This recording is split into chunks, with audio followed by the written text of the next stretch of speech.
नमस्कार दोस्तों, मैं Surendra Singh super education study platform में आपका स्वागत करता हूं। सीडीपी से 30 मोस्ट इम्पोर्टेंट क्वेश्चन देखेंगे। शुरू करते हैं आज की क्लास। पहला प्रश्न दिया है, शिक्षक द्वारा कक्षा में डांट पड़ने पर छात्र यदि घर आकर अपनी छोटी बहन पर गुस्सा इजहार करता है तो ये किसका उदाहरण बनता है? ए में कहा जा रहा है विस्थापन, बी में कहा जा रहा है उद्गारीकरण और सी में कहा जा रहा है रूपांतर और डी में कहा जा रहा है प्रतिक्रिया निर्माण का। तो ये किसका उदाहरण बनता है? तो ये किसका फॉर एग्जाम्पल बनता है? विस्थापन का बनता है। A is the correct answer. 2 number प्रश्न देखेंगे, भाषा का वह घटक जो ध्वनि की गति के अनुक्रम संचालन एवं उसकी रचना से संबंधित नियम की चर्चा करता है उसे क्या कहते हैं? ए में कहा जा रहा है अर्थ विज्ञान और बी में कहा जा रहा है व्याकरण और सी में कहा जा रहा है स्वर विज्ञान और डी में कहा जा रहा है इनमें से कोई नहीं। तो 2 का सही आंसर हो जाएगा स्वर विज्ञान। क्या हो जाएगा? स्वर विज्ञान।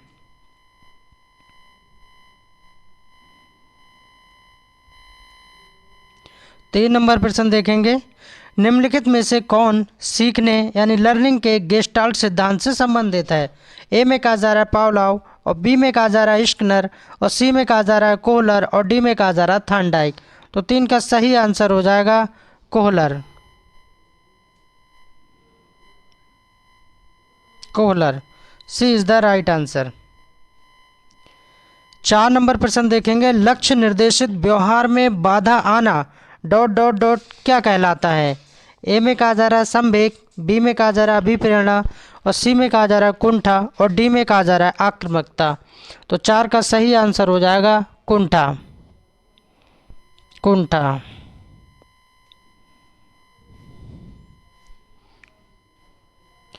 5 नंबर प्रश्न है, वुडवर्थ के अनुसार स्मृति यानी कि मेमोरी का आयाम नहीं है।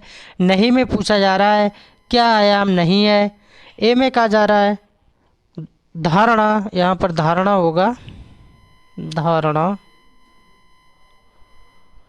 पुनः स्मरण, पहचानना, तर्क करना।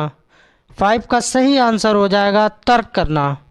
ये नहीं है, जबकि धारणा, पुनः स्मरण और पहचान ये तीनों हैं। वुडवर्थ महोदय के अनुसार मेमोरी के आयाम की बात की जा रही है। और सभी भाई बहन प्लीज़ वीडियो को लाइक कर देंगे और चैनल को सब्सक्राइब कर लेंगे। शिक्षक भर्ती का ये निःशुल्क प्लेटफॉर्म है। यहाँ पर पैसे की बात नहीं होती है, सिर्फ और सिर्फ सिलेक्शन की बात होती है। मैं चाहता हूँ कि आप सभी सिलेक्ट हो जाएं, मेरी बस यही कामना है। 6 नंबर प्रश्न देखेंगे, मनोग्रस्ती बाध्यता विकृति एक है। ए में कहा जा रहा है मनोविच्छेदी विकृति का, बी में कहा जा रहा है समायोजन विकृति का और सी में कहा जा रहा है चिंता विकृति का और डी में कहा जा रहा है कार्य प्रारूप विकृति का। तो 6 का सही आंसर हो जाएगा चिंता विकृति का।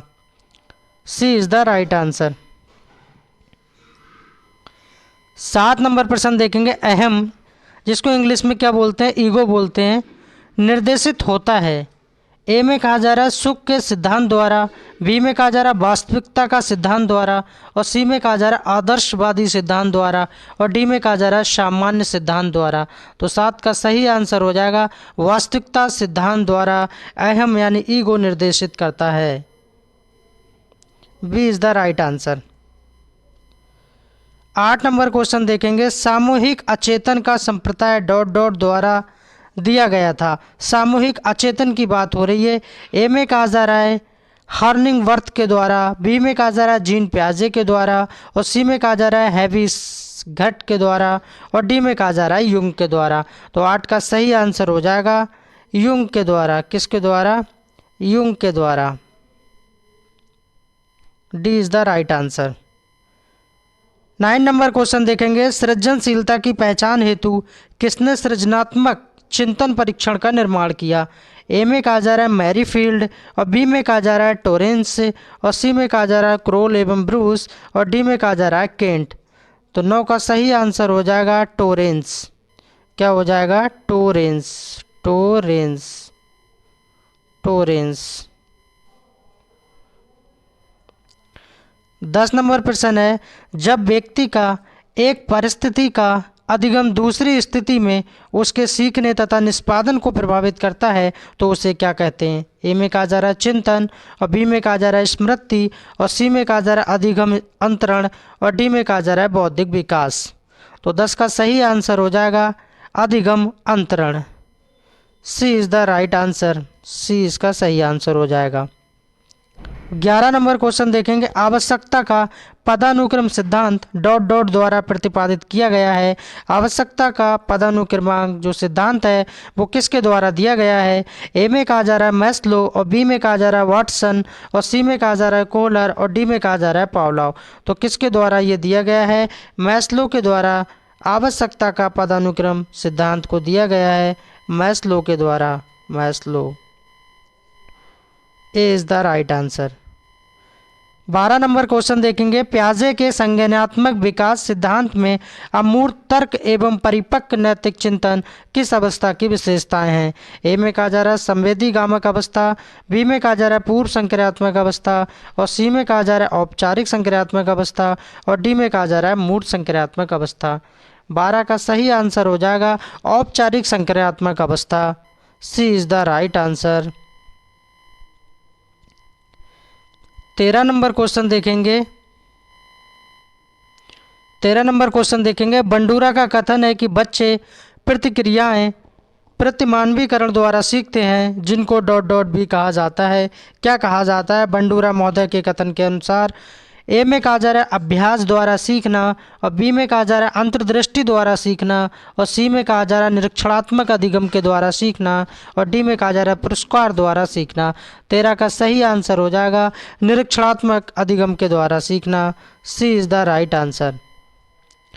14 नंबर क्वेश्चन देखेंगे। पढ़ते समय सामान्य कक्षा में अध्यापक का सर्वाधिक ध्यान किस मनोवैज्ञानिक तत्व पर होना चाहिए? आपके आईक्यू लेवल को ये चेक करेगा, और सभी भाई और बहनें मेरी से अपने पे डिपेंड करके बताएंगी कि हम अगर टीचर होते हैं, अध्यापक या अध्यापिकाएं होते हैं, तो इस क्वेश्चन को कैसे हल करेंगे। शिक्षण तकनीक के द्वारा, शारीरिक क्षमता के द्वारा, व्यक्ति भिन्नता के द्वारा, पारस्परिक स्थिति के द्वारा। तो 14 का सही आंसर हो जाएगा व्यक्ति भिन्नता के द्वारा। सी इसका सही आंसर होगा। पढ़ते समय सामान्य कक्षा की बात हो रही है। 15 नंबर क्वेश्चन देखेंगे। व्यक्ति में उन मनोशारीरिक अवस्थाओं का गतिशील संगठन जो उसके पर्यावरण के द्वारा अद्वितीय सामंजस्य निर्धारित करता है क्या कहलाता है? ए में कहा जा रहा है व्यक्तित्व, और बी में कहा जा रहा है समायोजन, और सी में कहा जा रहा है संवेदना, और डी में कहा जा रहा है चरित्र।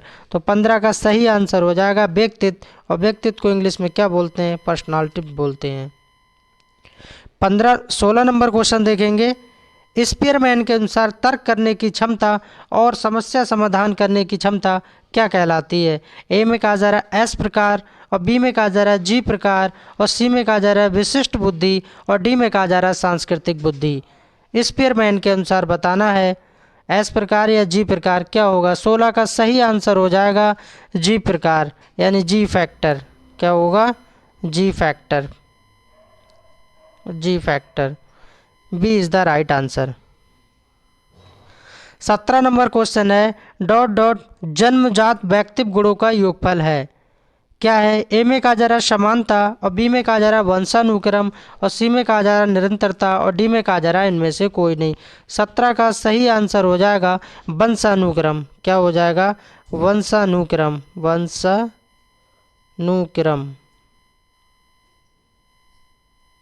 B is the right answer.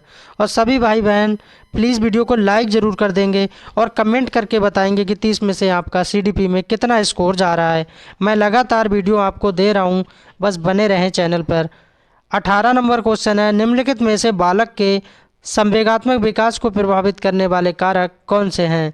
ए में कहा जा रहा है बालक का स्वास्थ्य, बी में कहा जा रहा है थकान, और सी में कहा जा रहा है परिवार, और डी में कहा जा रहा है उपरोक्त सभी।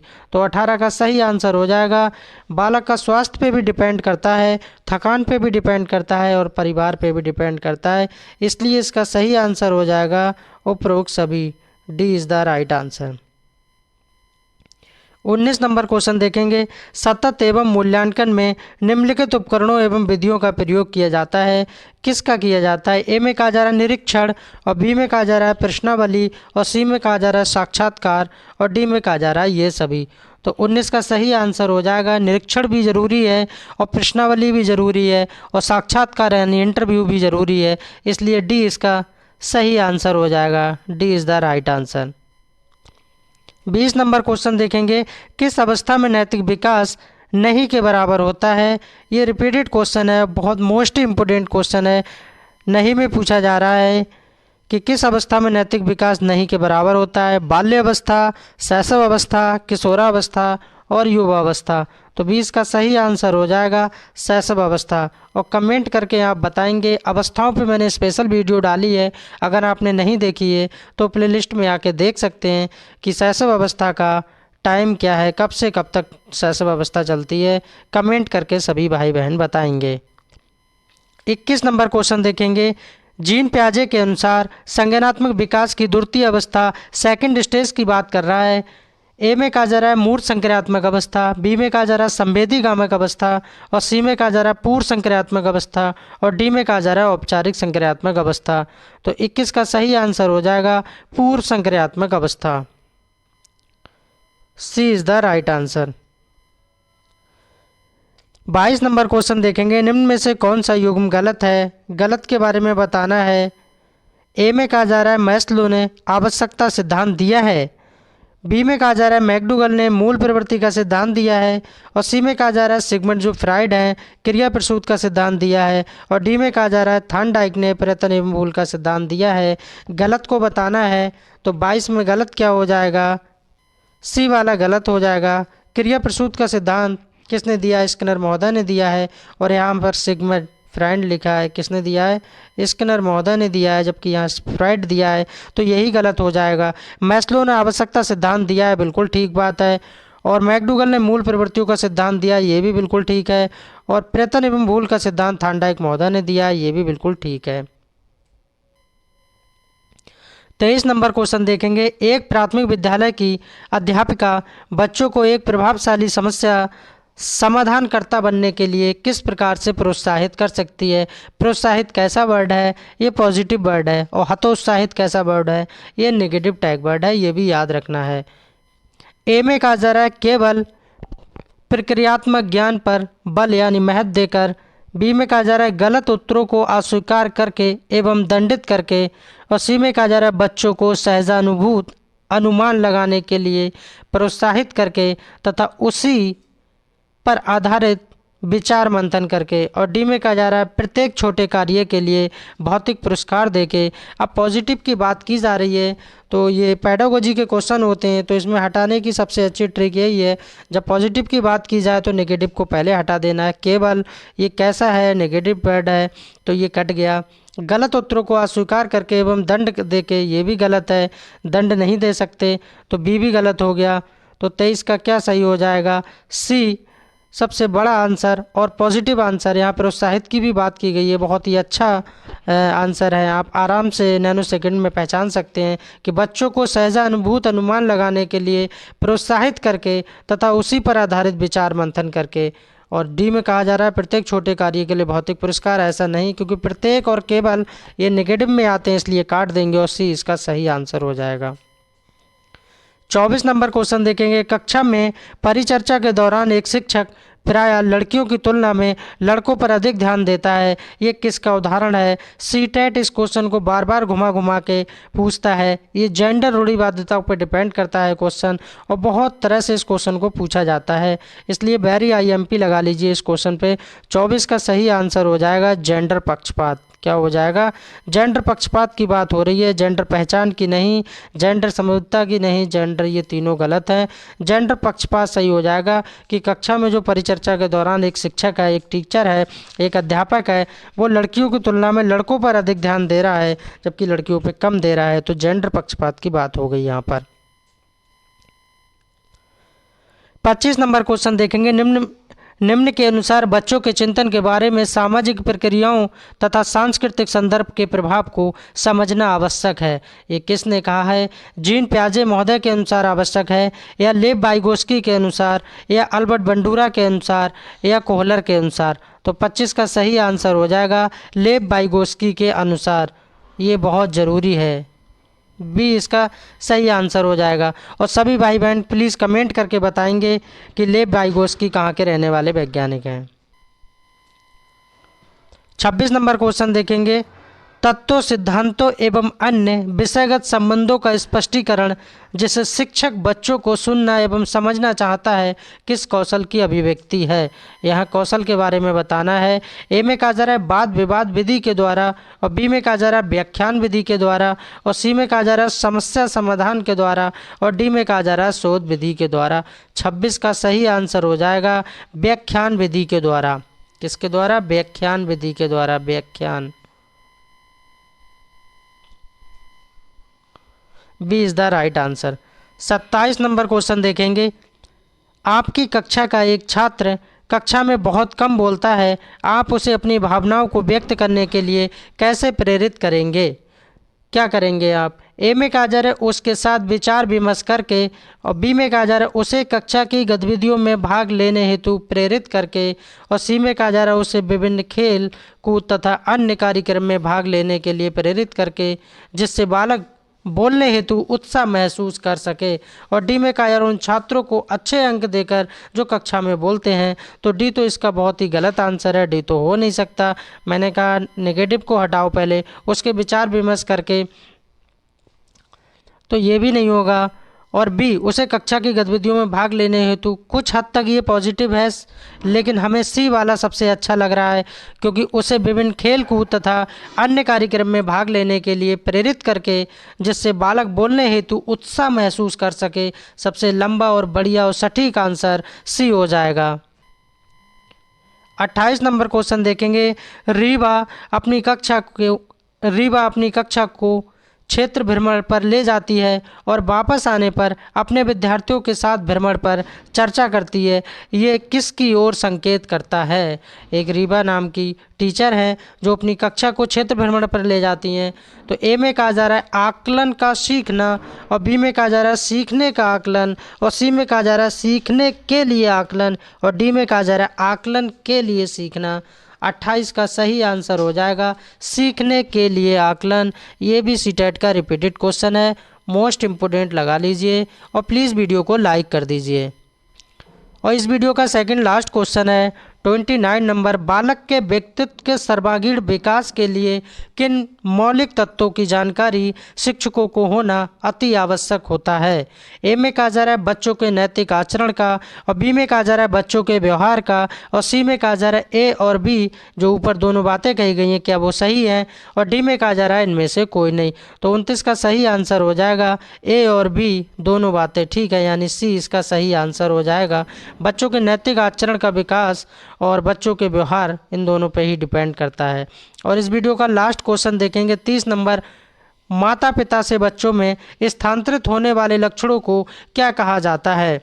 ए में कहा जा रहा है अनुवांशिकता, और बी में कहा जा रहा है पारिवारिक, और सी में कहा जा रहा है सामाजिक, और डी में कहा जा रहा है इनमें से कोई नहीं। तो जो माता पिता से बच्चों में स्थानांतरित होने वाले लक्षण हैं उनको क्या कहते हैं? अनुवांशिकता कहते हैं। क्या कहते हैं? अनुवांशिकता कहते हैं। और प्लीज़ सभी लोग वीडियो को लाइक कर देंगे एंड चैनल को सब्सक्राइब कर देंगे। Thanks for watching. Please subscribe my channel. मिलते हैं फिर नई क्लास में नई वीडियो।